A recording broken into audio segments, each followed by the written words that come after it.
The date is November 22nd. The New Orleans Pelicans have just lost their 16th game of the season on the back of 2 consecutive blowout losses to the Minnesota Timberwolves and the Indiana Pacers.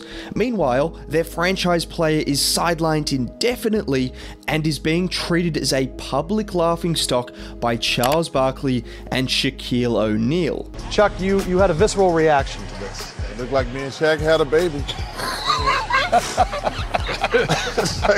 They gonna do, man. And in addition to this, fan attendance is down and their 3rd head coach in as many seasons has struggled to adjust to a roster that still seems off the pace. So how did the New Orleans Pelicans go from a franchise that needs to be relocated, a franchise that was certain to lose their 3rd superstar in the last 15 years, and a franchise that might need to change from top to bottom, to ending the season as a team that was able to take the #1 seed Phoenix Suns to 6 games in the first round of the playoffs with 27 points a game sitting on the bench? Now, we didn't know this at the time, but the Pelicans' eventual turnaround would be in large part due to their 2021 draft class. Trey Murphy, Herb Jones, and Jose Alvarado. 3 rookies that became household names in the playoffs, with Jose Alvarado endearing himself to the NBA community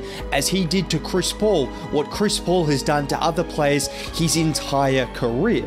Oh, from behind! Alvarado stole it! Jones will finish him off! Then pairing this along with the suffocating and quite honestly generational perimeter defense Herb Jones played in both the postseason and regular season, where he was absolutely clamping up star players on a consistent basis, was causing havoc for the Pelicans. And then in addition to this, you had the 3-point shooting of Trey Murphy, who shouldn't be overlooked, because I think way too often people forget about Trey and just how good he could be as someone that is closing in on 7 feet tall with the ability to shoot lights out from 3. I mean, who could forget when he single-handedly ended the Lakers' season?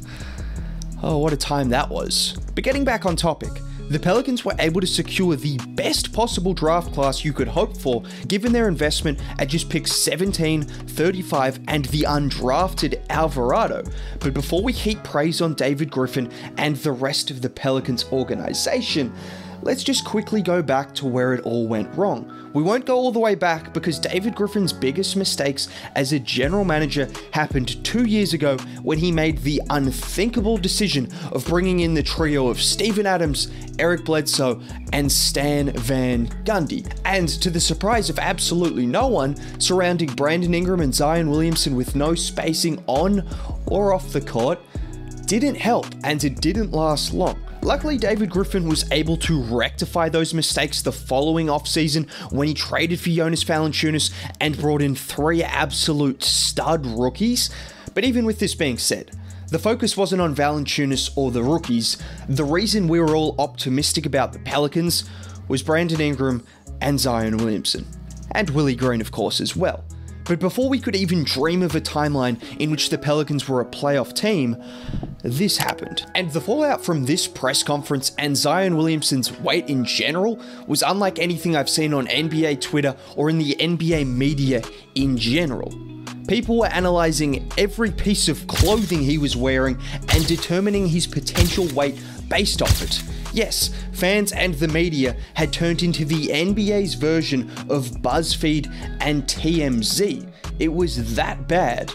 But Zion aside, if you thought things couldn't get any worse for the Pelicans, think again, because 10 games into the season, and the Pelicans not only had an injured Zion, but they only had 1 win to their name. They were the 30th ranked team on ESPN's power rankings, below the likes of Detroit, OKC, and Orlando, teams that were actively trying to lose, and you could make the argument the Pelicans looked like the most lost franchise in the NBA. In fact, don't take it from me, this was what was written by a Pelicans blog following their 9th loss of the season.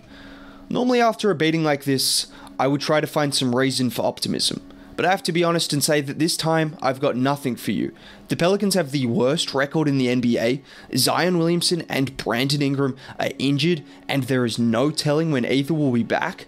Herb Jones, one of the only bright spots of the season, suffered a concussion and now has a sprained ankle after being put on the Kia rookie ladder. On and off the court, the Pelicans looked like the most troubled franchise in the NBA. So how did they eventually turn things around? Well, it didn't happen overnight, but there were a combination of factors that culminated in the Pels becoming a respectable team once again, and November 19th, 2021 was one of those factors. If you were to just look at the box score, you would wonder what exactly happened in that game to make it special, and you would seriously wonder why a 0-point game was the emergence of Herb Jones.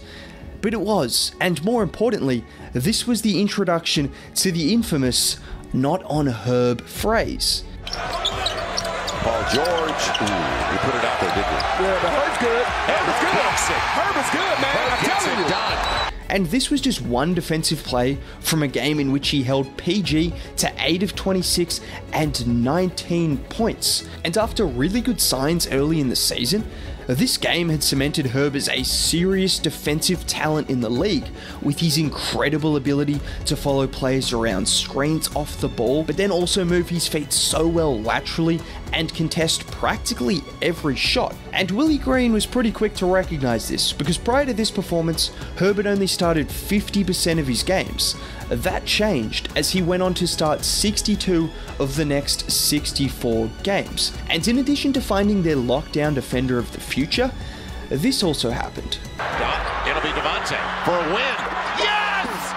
And this was really where the Pelicans started to pick up momentum. A lot of people think it was when they traded for CJ, but it had already been building. They had Herb Jones in the starting lineup and a couple of buzzer beaters by Devontae Graham, the only two things he really did all season long, but absolutely contributed to the momentum. And alongside that, Brandon Ingram was quietly making another leap, because a lot of the praise he got from his playoff performances was a result of what he did throughout the regular season, in which he absolutely carried the Pelicans team.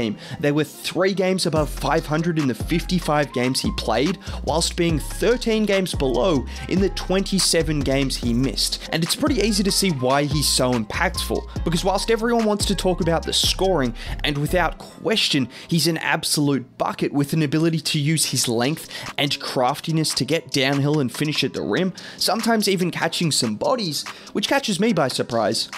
Brandon with contact.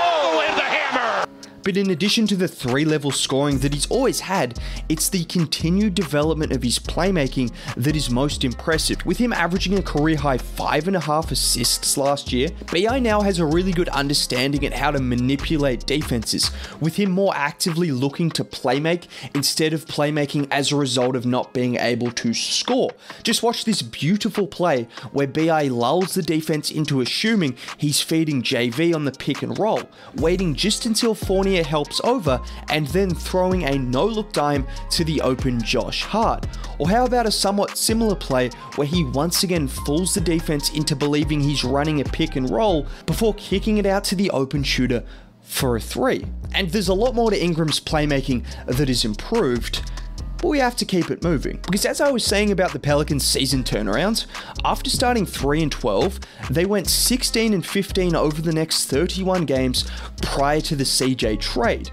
And this is important, because a lot of negative talk about the trade was centered around the Pelicans' record and the suggestion it was silly to give up assets to continue being a non-playoff team. It means absolutely nothing to me. I'm disgusted we even talking about it. I'm very disgusted. Why? Because I'm a fan of CJ McCollum, and I want to see him on the legitimate contender. Yeah, there you go. Yeah, in the words of Stephen A. Smith, it was disgusting that the Pelicans would try to contend further by trading for CJ McCollum, whilst only giving up really noticeable assets in Josh Hart and a couple of picks. It was disgusting and not exciting that a team could have a 24-point per game scorer as their third option.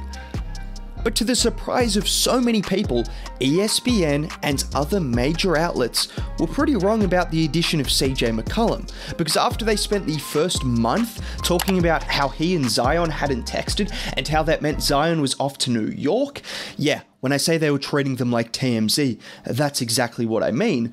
But with the addition of CJ, the Pels continue to stay above 500, posting a top 10 offensive rating and net rating, with it becoming painfully clear the potential of this team, because now they had a lineup that looked something like this: CJ, Herb, B.I., Jackson Hayes, and Jonas. So imagine that lineup, but instead of Hayes, you have a 27 point per game monster who can do everything Hayes can do off the ball, but can also create for himself and teammates with some of the best offensive players in the league. Yeah, that's how good the Pels could be.